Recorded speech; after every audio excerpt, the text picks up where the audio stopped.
This is a story about a world obsessed with stuff. It's a story about a system in crisis. We're trashing the planet, we're trashing each other, and we're not even having fun. The good thing is that when we start to understand the system, we start to see lots of places to step in and turn these problems into solutions.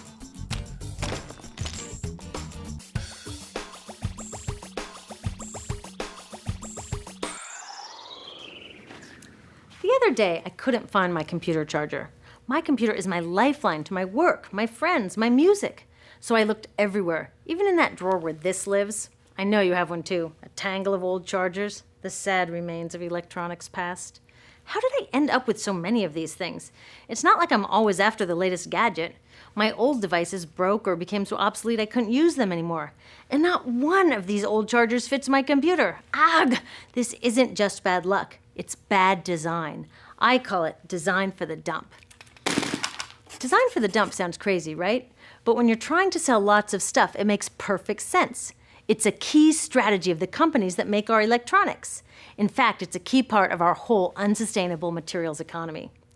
Design for the dump means making stuff to be thrown away quickly. Today's electronics are hard to upgrade, easy to break, and impractical to repair. My DVD player broke and I took it to a shop to get fixed. The repair guy wanted $50 just to look at it. A new one at Target cost $39. In the 1960s, Gordon Moore, the giant brain and semiconductor pioneer, predicted that electronics designers could double processor speed every 18 months. So far, he's been right. This is called Moore's Law. But somehow, the bosses of these genius designers got it all twisted up. They seem to think that Moore's Law means every 18 months we have to throw out our old electronics and buy more. Problem is, the 18 months that we use these things are just a blip in their entire life cycle. And that's where these dump designers aren't just causing a pain in our wallets, they're causing a global toxic emergency. You see, electronics start where most stuff starts, in mines and factories. Many of our gadgets are made from 1,000 different materials, shipped from around the world to assembly plants. There, workers turn them into products using loads of toxic chemicals like PVC, mercury, solvents, and flame retardants. Today, this usually happens in far-off places that are hard to monitor, but it used to happen near my home in Silicon Valley, which, thanks to the electronics industry, is one of the most poisoned communities in the US. IBM's own data revealed that its workers making computer chips had 40% more miscarriages and were significantly more likely to die from blood, brain, and kidney cancer. The same thing is starting to happen all around the world. It turns out the high-tech industry isn't as clean as its image. So, after its toxic trip around the globe, it lands in my hands. I love it for a year or so, and then it starts drifting further from its place of honor on my desk or in my pocket. Maybe it spends a little time in my garage before being tossed out. And that brings us to disposal, which we think of as the end of its life. But really, it's just moved on to become part of the mountains of e-waste we make every year. Remember how these devices were packed with toxic chemicals? Well, there's a simple rule of production. Toxics in, toxics out. Computers, cell phones, TVs, all this stuff is just waiting to release all their toxics when we throw them away. Some of them are slowly releasing this stuff even while we're using them. You know those fat old TVs that people are chucking for high-def flat screens? They each have about 5 pounds of lead in them. Lead, as in lead poisoning.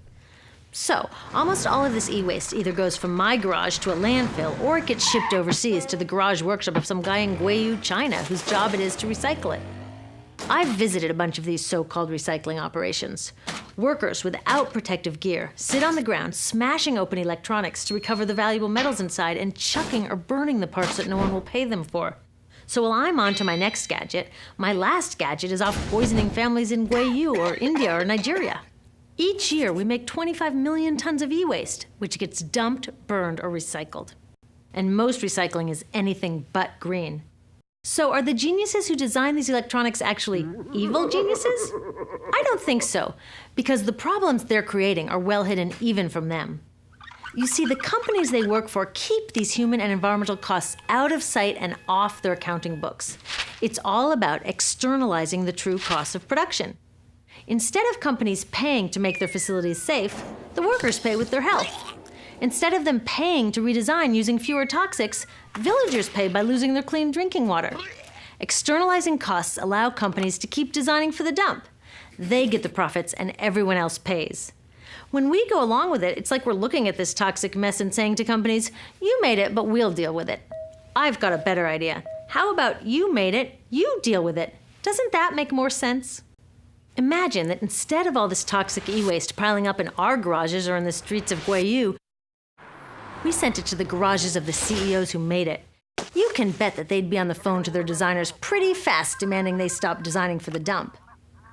Making companies deal with their e-waste is called extended producer responsibility, or product take-back. If all these old gadgets were their problem, it would be cheaper for them to just design them longer lasting, less toxic, and more recyclable in the first place. They could even make them modular so that when one part broke, they could just send us a new piece instead of taking back the whole broken mess. Already, take-back laws are popping up all over Europe and Asia. In the US, many cities and states are passing similar laws. These laws need to be protected and strengthened. It's time to get these brainiacs on our side.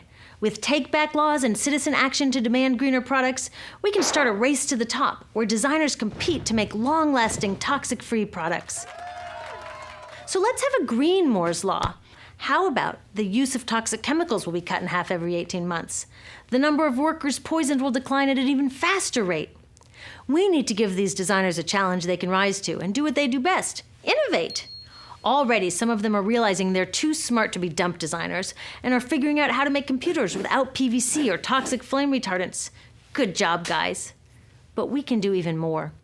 When we take our e-waste to recyclers, we can make sure they don't export it to developing countries.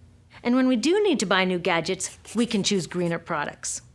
But the truth is, we are never going to just shop our way out of this problem, because the choices available to us at the store are limited by the choices of designers and policymakers outside of the store. That's why we need to join with others to demand stronger laws on toxic chemicals and on banning e-waste exports.